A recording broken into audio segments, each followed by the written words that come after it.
Dave Harris, CEO of AACo. Welcome. Thank you. 200 years. I am. It's Don't been- look a day older than 199, do I? It's been a big show for you guys here at Beef. Really Yes. impressive. But just talk about the legacy and the history that you've been sort of presenting here. Oh, look, I think it's pretty obvious. Like, it's just a phenomenal business that has played such a big role in so many people's lives in agriculture, not just beef. Like I shared at some of the events that we've had, AACo started in 1824 in Stroud, has been a miner, was largely a sheep company at the start, and so to move from 720 sheep up over a couple of 100,000 sheep to now 450,000 head of cattle, largely in Queensland Northern Territory, it's played a significant role because it kind of crept its way there. Now, you are still a very young man, so you might still get into the next 200 a fair bit, I reckon. When you're thinking about the next 200 years, because you kind of have to do that, right? Yeah. At least the next 50, right? Yep, What sure. are you thinking about? I think one of the really obvious things for us is we have some wonderful assets, and that's like people, animals and land. We're thinking about how do we use those things more laterally and create different revenue streams out of that, whilst being a beef and a branded beef company is still the heart and soul of this business. There's no doubting there's other opportunities there. So as the sustainability plays out, as all of these alternate energies play out, as people and people management and leadership and the more importance of that plays out, who knows what role we could play. What are the big trends that you're most focused on? Look, I think at the end of the day, if you think about a business as it stands here and now, we sell branded beef, and so the trends I'm worried about from that perspective are consumer trends, and what do our customers want. And so I'm torn there between the customer always being right and needing to educate the customer, and so we're seeing different trends in different sort of countries around the world. 92% of our product is exported. Yep. And so, it's pretty obvious what trends are coming out of Europe at the moment. North America, slightly different, bit more animal welfare type trends coming out of North America. I don't think they're too far behind Europe on some of the environmental sort of things. And then if you think about the Asian countries, it's still value, quality, traceability, Yep. basically. People talk about trying to get premiums for the good work that you do. What markets respect that and give you premiums on that basis? Yeah, really good question. I think Europe is a big one for us. So we do, certainly not our largest market by any stretch of the imagination, but a really valuable market for us.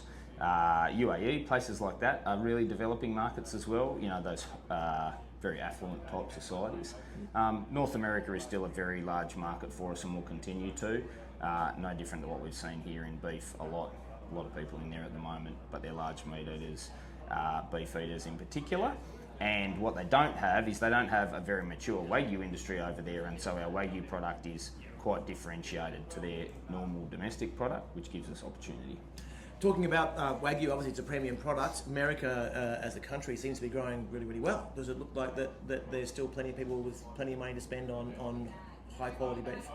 Yeah, look, for us, and I've said this a couple of times now, it's just such a big market, volume-wise and value. And so, for example, we went in there really specifically and targeted some certain cities.